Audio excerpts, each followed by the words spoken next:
বহু ডাক্তাররা আমাদের এখানে সামিল হচ্ছে। এখানে সব ধরনের অপারেশন আইসিসু আইটু সবই থাকছে। আর একটু সময় 1 মাস বাদ থেকে পেশেন্ট নেওয়া শুরু করবে। জনসেবায় নজির সুজিত বসু স্বল্প মূল্যে চিকিৎসার অঙ্গীকার নিয়ে উদ্বোধন হলো গান্ধীর সেবা হাসপাতাল। মানুষের সেবা লক্ষ্যে নিজের দীর্ঘদিনের লালিত স্বপ্ন পূরণ করলেন রাজ্যের দমকল মন্ত্রী সুজিত বসু। তিনি উদ্বোধন করলেন তার স্বপ্নের প্রকল্প গান্ধীর সেবা হাসপাতাল। বাণিজ্যিক লাভের কথা চিন্তা না করে সাধারণ মানুষকে স্বল্প খরচে উন্নত মানের স্বাস্থ্য পরিষেবা পৌঁছে দেওয়াই এই হাসপাতালের মূল উদ্দেশ্য। উদ্বোধনী অনুষ্ঠানে মন্ত্রী সুজিত বসু স্পষ্টভাবে জানান, চিকিৎসার বিনিময়ে মুনাফা অর্জন তার লক্ষ্য নয়, বরং সমাজের সাধারণ ও পিছিয়ে পড়া মানুষ যাতে নামমাত্র খরচে সঠিক চিকিৎসা পান তা নিশ্চিত করতেই এই হাসপাতাল তৈরি করা হয়েছে।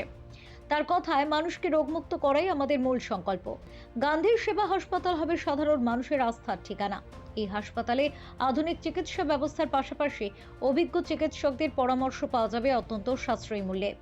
সুজিত বসুর এমন মানবিক ও জনহিতকর উদ্যোগকে সাধুবাদ জানিয়েছেন সমাজের বিভিন্ন স্তরের মানুষ। এলাকার বাসিন্দাদের মতে এই হাসপাতালের মাধ্যমে উন্নত স্বাস্থ্য পরিষেবা এখন সাধারণের নাগালের মধ্যে আসবে। প্রথমেই কথা বলি, গান্ধী সেবা সদন হসপিটাল এটা অনেক দিন ধরে আমরা করছি।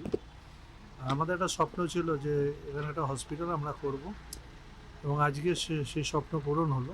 আমাদের ওপিডি চলছে অনেক দিন ধরে, আপনারা দেখলেই বোর্ডে দেখবেন 10 বছর আগে আমরা ওপিডি করেছি, কিন্তু ধীরে ধীরে ওপিডি চলছিল। এখনও ওপিডি চলছে। এখন 100 বেড আমরা 1 মাসের মধ্যে আমরা রুগী নেওয়া শুরু করব পর্যায়ক্রমে। আর ওপিডি আর প্রসিডিওর চলে আমাদের। আর আমরা চাই এটা কোনো লাভজনক প্রতিষ্ঠান না। প্রথম কথা বলি, বহু ডাক্তার এখানে অল্প পয়সা তারা বড় বড় ডাক্তাররা চিকিৎসা করায়। আর আমাদের টেস্টের এও খুব কম। সিটি স্ক্যান 700 টাকায় করি আমরা, বিভিন্ন প্যাথোলজি ইউএসজি 800 টাকা, ফুল অ্যাবডোমেন, মানে একদম মানুষ যাদের সুবিধা। এমনি সরকার তো অনেক কিছুই করেছে, কিন্তু এটা বেসরকারিভাবে আমাদের ট্রাস্ট থেকে এটা করব। আর এইটা আমাদের যেটা, বহু ডাক্তাররা আমাদের এখানে সামিল হচ্ছে। এখানে সব ধরনের অপারেশন আইসিসু আইটু সবই থাকছে। আর একটু সময় 1 মাস বাদ থেকে পেশেন্ট নেওয়া শুরু করবে।